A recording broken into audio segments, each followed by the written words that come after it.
bienvenue à Ferrari Land, tout petit parc à côté de Port Aventura.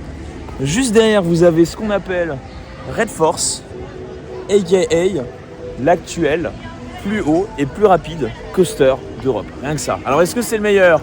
On en doute fort, mais en tout cas c'est à aller tester, c'est un truc à faire. Et puis c'est juste à côté de Port Aventura, l'entrée est juste derrière. On va voir ce que ça vaut. T'es prêt toi?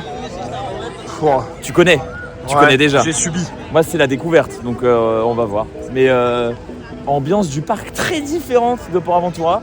Ah ça, pour être différent, c'est clair que c'est bien différent. Après avoir passé une journée dans Port Aventura, dont je vous ai déjà parlé en long, en large et en travers dans une vidéo dédiée, il fallait bien qu'on passe faire un tour du côté de Ferrari Land, le parc situé juste à côté. Comme nous logions à l'hôtel du resort, une entrée était inclue dans notre réservation. Franck n'était pas forcément hypé à l'idée d'y retourner, ayant vécu l'une de ses pires journées dans un parc, ici même il y a 3 ans. Mais de mon côté, hors de question de faire l'impasse sur cette bizarrerie du monde des parcs européens, je suis plutôt du genre à ne pas suivre les préjugés et j'avais bien envie de me faire mon propre avis dessus. Ici on est loin d'un Port Aventura aux multiples bangers. Ferrari Land ne comporte qu'une star qui fait toute sa réputation à échelle européenne, un coaster trônant au centre du parc et actuel tenant du titre du plus haut et plus rapide d'Europe, Red Force.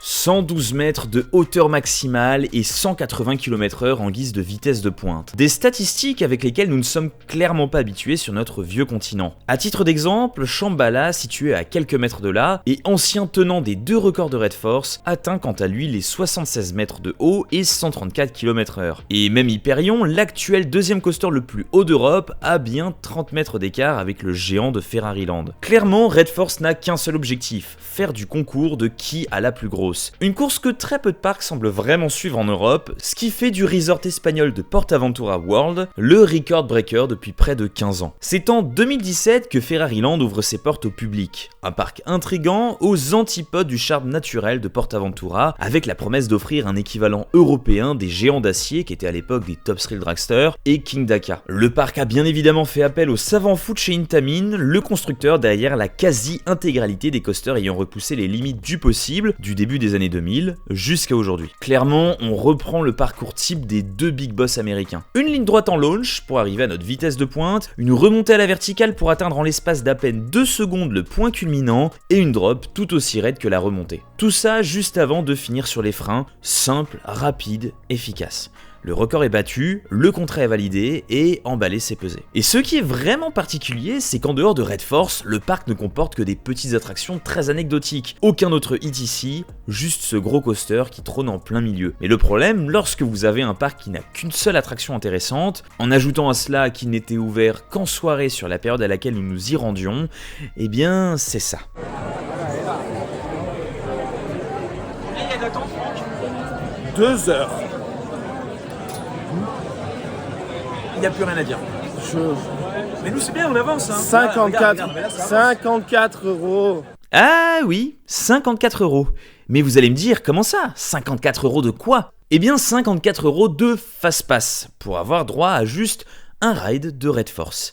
Oui, 54 € pour 2, pour un ride d'un coaster de 20 secondes. Soit ça, soit plus de 2 heures d'attente interminable. Ah, qu'est-ce qu'on ne vous ferait pas pour des vidéos de qualité, hein? Non, vraiment, peut-être le prix le plus abusé que j'ai pu voir pour un fast-pass dans un parc. Et déjà là, j'ai compris pourquoi Franck avait détesté Ferrari Land. Le concept de ce parc est juste un immense scam. Un parc minuscule qui devrait normalement être un land de Port Aventura. Le fait qu'il soit un parc à part entière oblige la masse de visiteurs à s'entasser dans cette petite parcelle du resort pour ne faire que Red Force. Les autres attractions bien inintéressantes dépassant chacune les 1 heure d'attente, vous vous doutez bien qu'on n'allait pas s'y engager. Une fois devant, tous les visiteurs se rendent bien compte que le parc entier attend pour Red Force, plus de 2 heures annoncées, et Ferrari Land qui vous propose les bras ouverts, son alternative miracle à 27 € par tête. Du vol, tout simplement, en toute impunité. Et alors qu'on pensait que le scam était déjà bien gros du côté de Red Force, ajoutez à cela que les personnes qui viennent à Ferraryland ne pourront plus manger dans leur hôtel, puisque les cuisines seront fermées. Aller à Ferraryland implique donc de devoir manger sur place directement. Que fait Ferraryland en ayant bien conscience de cette contrainte? Fermer tous les restos un minimum intéressant pour ne laisser ouvert que celui proposant une part de pizza surgelée, accompagnée de sa salade tomate mozza Picard et d'une glace sortie des stocks de 2021 pour la modique somme de plus de 20 €. Un piège? Tout simplement. Conclusion, Ferraryland, qui se veut gratuit sur le papier pour les visiteurs séjournant dans un hôtel du parc, se retrouve très rapidement être un parc minuscule, vous obligeant à débourser le prix du billet d'un bon parc européen. Bon, au final, le Fastpass nous aura permis de faire Red Force en 5 minutes et d'avoir le temps suffisant d'y retourner une deuxième fois, juste avant la fermeture du parc, après plus d'une heure d'attente en single rider. On a donc pu se faire un petit avis malgré le peu de rides sur le bestiau, et que dire de ce truc?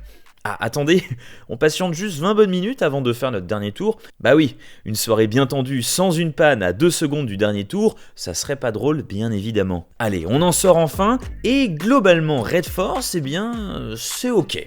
En fait, ça va vite, oui, mais sans être au premier rang, difficile de le réaliser pleinement. Ça va haut également, mais en pleine nuit, la vision est un peu brouillée, et excepté un petit airtime en arrivant haut et le début de la redescente qui nous fait décoller du siège de façon plutôt fun, je dois l'admettre, en dehors de ça, le launch est loin d'être impressionnant, surtout en comparaison d'un Furious Baco situé à quelques mètres de là, et on peut même noter qu'en fin de launch, le train commence à vilainement taper de gauche à droite, comme s'il n'était pas en capacité de gérer une telle vitesse. Et au final, pas d'autres éléments à se mettre sous la dent. Pas une petite boss finale à la stealth, pas de drop vrillé à la Dragster ou King Daka, juste un launch ok tiers, haute vitesse, montée, descente et finito. Je dirais que ça n'est pas nul, et à titre personnel, j'aurais même tendance à le mettre devant un Furious Baco. Mais attendre aussi longtemps, juste pour ça, bloquer sa soirée dans un parc avec uniquement ce coaster à rider, c'est presque absurde. On aurait franchement pu passer quelques heures de plus à Porte Aventura. Ah, allez, j'allais oublier, on aurait effectivement pu faire Red Force Junior, l'autre coaster que le parc a à nous proposer. Ça caille, hein, ça caille ses grands morts. C'est vrai qu'il fait frais. Alors là, vous avez Red Force, gigantesque, mais comme nous sommes des chasseurs de crédit, on va forcément faire ce petit truc là. C'est magnifique. Voilà, gars, ça. Oh là, ouais, il prend de la vie, pas trop vite. Ouah. Ça va. Attends, ouais, ça va.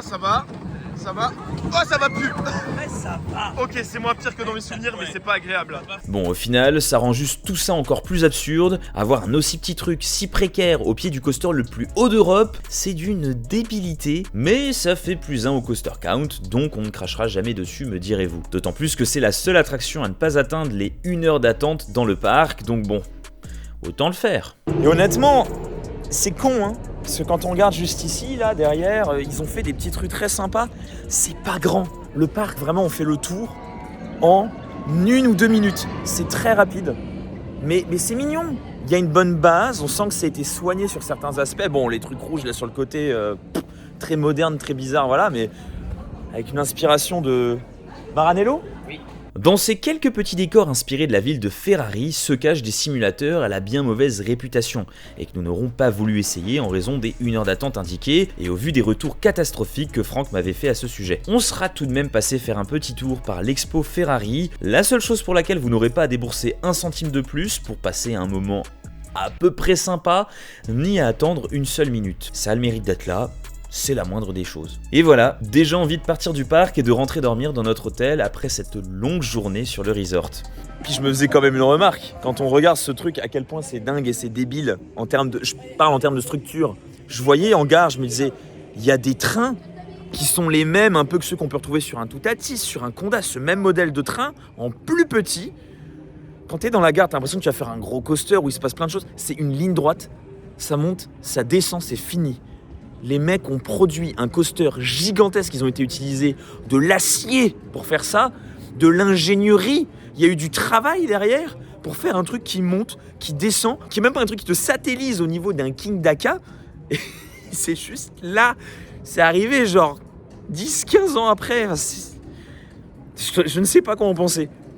Honnêtement, demain, vous me mettez ça sur un parc en France, près de chez nous, où il y a moins d'attente, je serais content, bien évidemment.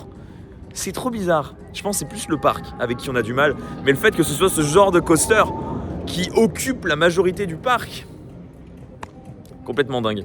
Alors bon, pas besoin de s'étaler pendant des heures pour vous dire à quel point Ferraryland est sûrement l'une des plus grosses arnaques du monde des parcs d'attractions modernes. Sans aucun doute un parc qu'on ne refera pas si on retourne un jour à PortAventura. Oui, effectivement, si vous voulez tester Red Force pour dire que vous avez fait le coaster le plus haut et le plus rapide d'Europe, pourquoi pas y passer une tête. Quoique si vous faites partie des quelques chanceux qui ont pu tester King Daka ou Top Thrill Dragster, c'est à discuter, mais en dehors de ça, fuyez cette partie du resort. Vous passerez un bien meilleur moment dans le parc principal, situé à quelques mètres de là, et parc principal qui pour autant n'est pas un élève exemplaire en matière de gestion, mais avec une offre suffisamment étoffée pour y passer un moment bien plus agréable. Alors certains d'entre vous partageront peut-être une expérience un peu plus fun que ce qu'on a vécu lors de notre passage à Ferraryland, et j'ai envie de dire, tant mieux pour vous. De notre côté, ce que nous aurons vécu concorde malheureusement parfaitement avec les avis négatifs que d'autres passionnés nous avaient partagés, et Franck, qui revenait pour la deuxième fois à une période de l'année a priori moins chargée que lors de sa première visite, n'a au final rien à ajouter de plus que son avis de 2022.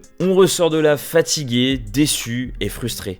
La sensation que le parc nous prend pour des énormes portefeuilles ambulants, voyant ses visiteurs comme des proies à vampiriser jusqu'à la dernière goutte. Bref, c'est aux antipodes des parcs d'attractions qu'on aime habituellement. Par ailleurs, je vous invite à aller voir aussi bien les 2 vidéos que Franck a publiées sur sa chaîne YouTube au sujet de PortAventura et de Ferraryland, avec des avis à chaud, sorties d'attractions, avec un format plus vlog brut à l'ancienne. Et de mon côté, vous pouvez retrouver également en cliquant en haut à droite ma vidéo sur PortAventura. Je vous invite également à partager, si vous avez eu l'occasion de tester, votre expérience à Ferraryland dans l'espace commentaire. Vous savez, ici on aime toujours créer du débat. N'hésitez pas à vous abonner pour pas manquer les prochaines vidéos, à mettre un like si celle-ci vous a plu. Et puis quant à moi, sur ce, je vous dis comme d'habitude, à plus les coaster fans.